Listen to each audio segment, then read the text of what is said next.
get 99 straight games. I wonder how many people Geist could get a 99 win streak against, because I'm going to be completely honest.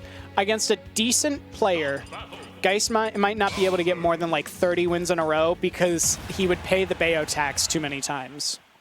I nearly won a set against him because he SD'd at 0 twice.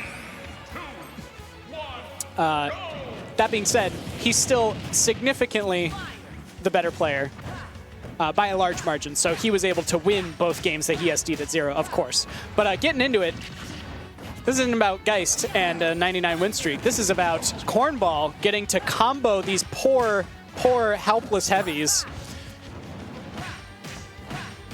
And of course, we're just seeing the strings, the little 1-2, 1-2 rhythm game of Sora that he likes to play. And Rad not able to escape it in time, so he's going to fall victim to that forward smash, and Cornball going to find himself an early first stock. I will say, key difference between between Rad and Squaggle's Bowser's is that, and hopefully you'll get to see both on stream today, is that Quaggles likes to go for a lot of really aggressive, quick options. Rad's definitely a little bit more of a bait and punish type play style, and he's also much quicker to throw out options when he's in the air. Quaggles will try and just kind of drift down, and then will rarely throw out options to try and bait his opponents into a false sense of security, because he doesn't normally throw out buttons. Rad, not so much. He sees you jump, he is down airing. He sees you jump, he's down being. He's pretty consistent with that. So we'll see if Cornball can continue to take advantage of it, but just like he's going to continue to take advantage of Bowser's heavy weight and ability to easily get comboed, if I'm Rad here, I am thinking I can hopefully win next game, because this one's feeling pretty over. Bowser, though, one of the best characters in the game, in my opinion, at comebacks. He makes fantastic use of rage, and he's also the heaviest character in the game, so is able to live longer than almost anyone else in the cast. Obviously still weak to being gimped, still weak to Sora combos, but is still able to get those nice early kills. We'll see if Rad can keep it up. Definitely looks like he's starting to figure out a little more of what he needs to do in this matchup, when he should go in, when he should try and just bait Cornball into using a more defensive option. But Cornball keeps trying to find this kill, not quite getting it. Gonna get a nice little 1-2 piece combo with the grab there, get some nice percent. Oh, and Rad's looking for these really risky smash attacks despite not having the percent that they would even kill. And Cornball finds the up-B. Good stuff. Gonna take that first game with a pretty convincing 2-stock. I could see Rad swapping over to the Bowser Jr. for this next game. I could also see him sticking it out with Bowser. He is pretty good at adapting. Rad is the type of player that once he figures out your habits, he's gonna abuse them. As with most top players, he's really gonna find your weakness. He's gonna make good use of it. But we are indeed gonna swap over to the Bowser Jr., not enjoying this matchup, and hopefully gonna find some better luck. Although, interestingly enough, Bowser Jr. might not have much easier of a time escaping those little Sora Nair strings, because that cart takes reduced damage and knockback if the cart gets hit and not Bowser Jr. So we'll see if that makes a big difference this game, but more than anything, he's going to have a slightly better recovery and better mobility as well. So, and as well as projectile. So we'll see if that makes a difference this game. Already, though, seems to be making a difference. Looks like Rad content just to play it patient.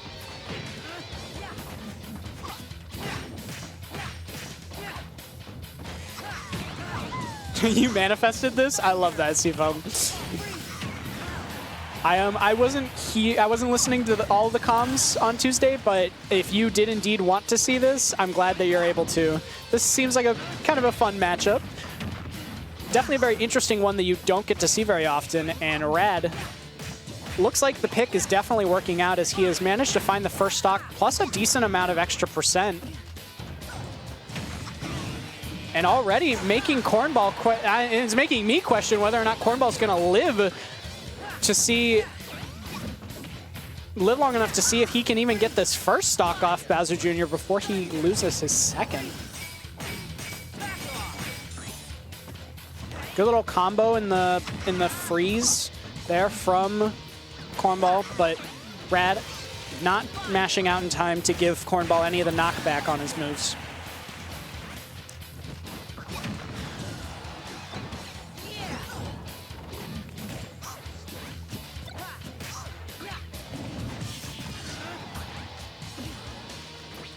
Rad looking very concentrated on this ledge guard. Both players, though, throwing out a lot of bait options, like, hey, I'm going to retreat while throwing out this move, and if you hit me while I'm in this space, I'm going to instead hit you. And it seems to be working out a little bit better for Rad than it does for Cornball here. We'll see if Cornball gets impatient with his lack of hits here, or if he'll end up paying the price.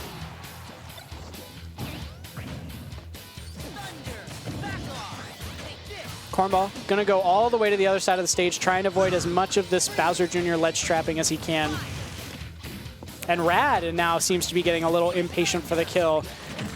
If I'm Rad, yeah, I'm looking for a stray back air, stray forward air, and possibly even an up B out of an up air out of shield, or even an up B to try and seal out the stock. But not going to need any of that because Cornball is going to side B right into that back air. And now Rad running away, trying to get some stage control back so he can get some percent left on Cornball before he relinquishes this stock. But just like that, barely whiffs the up air, and Cornball going to take full advantage of it with his own answers in kind.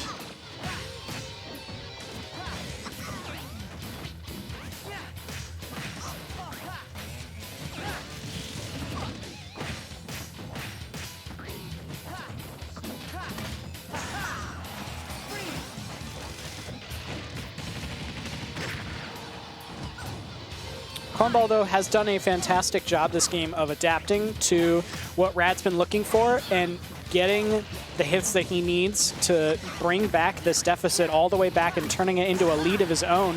Great counter there is going to give him full stage control and also put Rad at a pretty decent kill percent. Now, if I'm Rad, how do I get off the ledge here? Cornball opting for a different option than what most people would cover there. So Rad just going to run back to center. These players are taking turns on ledge here. Oh, that's not going to be a good angle from Cornball. Is going to poke through the stage, avoid the forward smash from Rad that would have certainly stolen the stock. And now both players looking for a stray hit that could kill. Or in Rad's case, just enough of a hit that the stage control can give him the kill. That forward air barely not going to do it. Cornball, with a sigh of relief, readjusts his glasses, saying, I need to focus in or I'm going to lose this game. As another big hit from Bowser Jr. will indeed take it.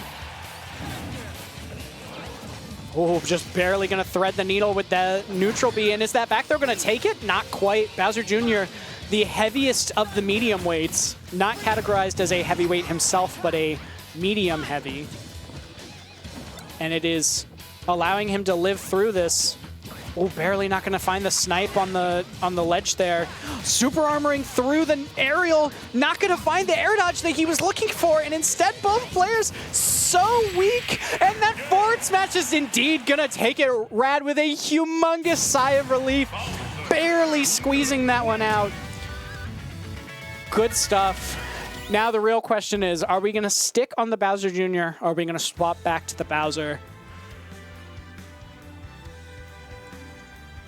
Cornball was doing an excellent job that game of figuring out Rad's game plan and adapting to it as the set went on, but just was not able to get that final hit in that game. Looks like we're going to opt to go back to small battlefield. And we are indeed going to stay on the Bowser Jr.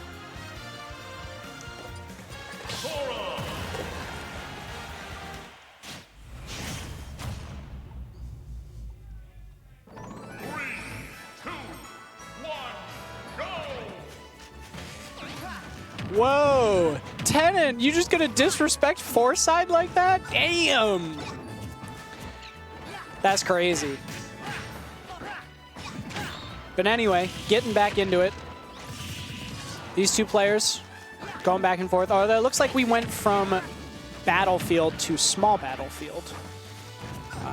We'll see if this is the stage swap that Cornball needs to make the big difference here. But so far, looking very similar to Game 2's opener. Rad doing a good job of getting some good percent here and there. Oh, barely not going to find the proper spacing on that forward smash that would have certainly taken the stock, but a side B nonetheless will find him that killing blow, that slide on that side B. Ton of knockback, ton of damage, ton of lag, but is going to find the kill regardless. It looks like I will be having Mike Drop join me on stream. Do you see what he's doing? Do you see what Tennant's doing? He's causing drama already. It's his MO, you know. True. God bless Rad. All right. Ooh, okay. Rad, apparently a lesser-known holy figure. So has he been going Baozhou the whole time? No, he got pretty convincingly 2-stocked, nearly 3-stocked game 1 on Bowser. Okay. Just the Nair loops were doing wonders for Cornball, and he was not able to get the killing blow whatsoever. But he started off game 1 with a really good lead on the Bowser Jr., and then Cornball brought it back all the way to his own lead in stock number 3. Okay. This game looking even better, though, for Rad. Yeah. Got the lead.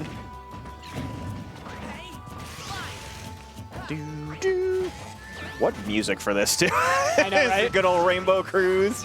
I thought this was the slide music. I think it's both. Well, I guess Rainbow Cruise the Smash level, but it is the slide. You are correct. Okay. Might be the same as the stage.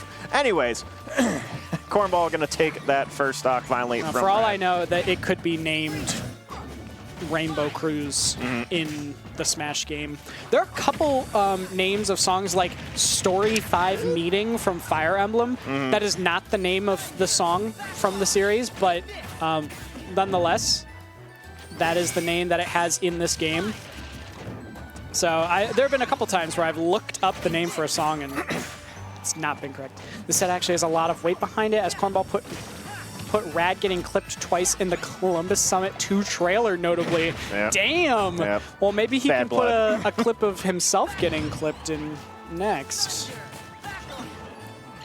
All right, trying to set up a little bit of ledge trap here. Ooh, actually, I liked the recatch on the fair there, but good counter from Cornball. Ooh, good tomahawk.